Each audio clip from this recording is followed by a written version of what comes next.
السلام علیکم ورحمۃ اللہ وبرکاتہ.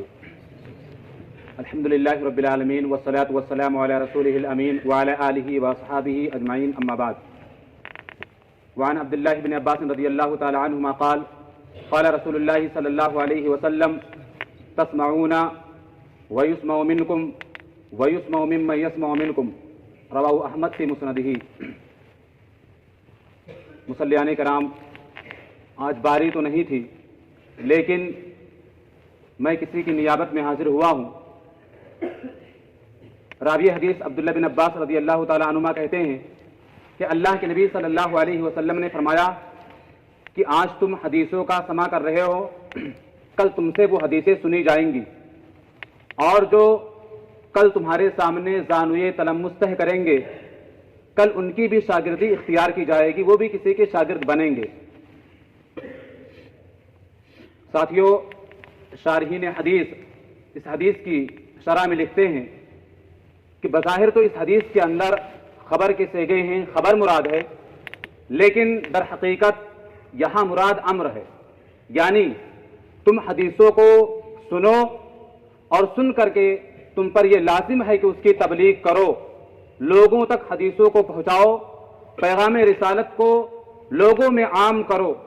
تاکہ بعد میں آنے والے لوگ بھی اپنی نسلوں میں اس کو عام کریں. اور یہ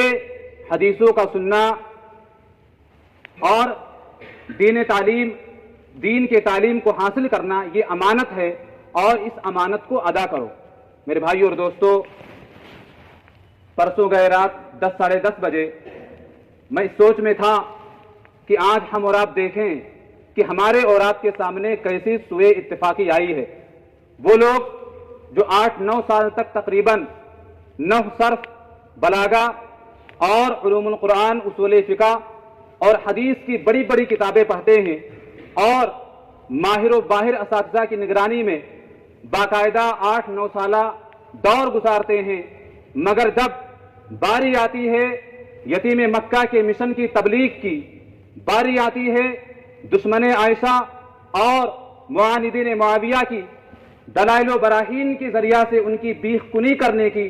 تو لوگ معاش کی تلاش میں، معاش کی آڑ میں کلی طور پر اپنا رخ دوسری طرف موڑ لیتے ہیں، اور اس کے بعد یہ گلہ کرتے ہیں، یہ شکوہ کرتے ہیں کہ آج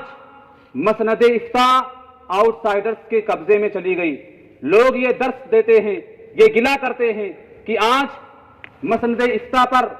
آؤٹ سائڈرز غیر علماء قابض ہو رہے ہیں، اور ہمارے نوجوان، اور میں کہوں آپ برا نہ مانیں تو ہمارے ہی میں کچھ ایسے لوگ ہیں جو غیر علماء کو غزالی دوراں، متکلم زماں اور مفتی زمانہ مانتے ہیں. میرے بھائی اور دوستو، مجھے عادت نہیں ہے خود کا تذکرہ کرنے کی، لیکن بات آئی ہے تو میں یہ کہہ دیتا ہوں کہ رائے دینے والوں نے مجھ کو بھی رائے دی، لوگوں نے مجھ کو بھی مشورہ دیا کہ ابھی سنابل کے اندر ہو، تیاری کر لو، ڈومس میں جانا ہے تو پریٹم کی تیاری کر لو، کچھ نہیں تو عربک سے BA ہی کر لو، زندگی سمر جائے گی، وگرنہ 15-20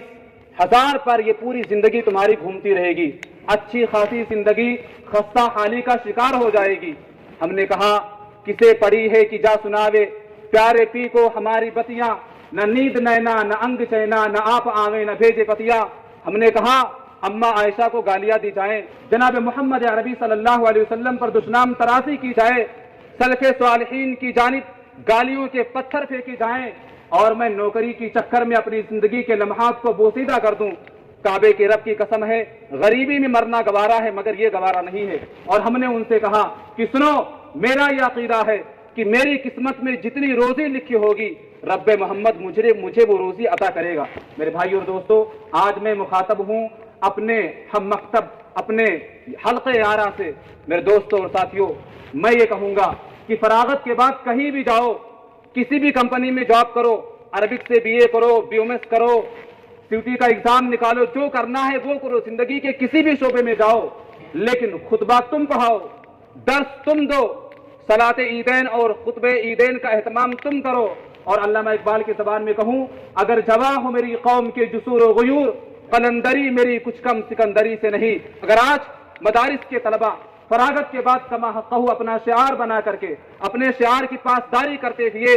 نبی کریم صلی اللہ علیہ وسلم کی تعلیمات کو عام کرنا شروع کر دیں۔ میں کبریائی کی قسم کھا کے کہتا ہوں،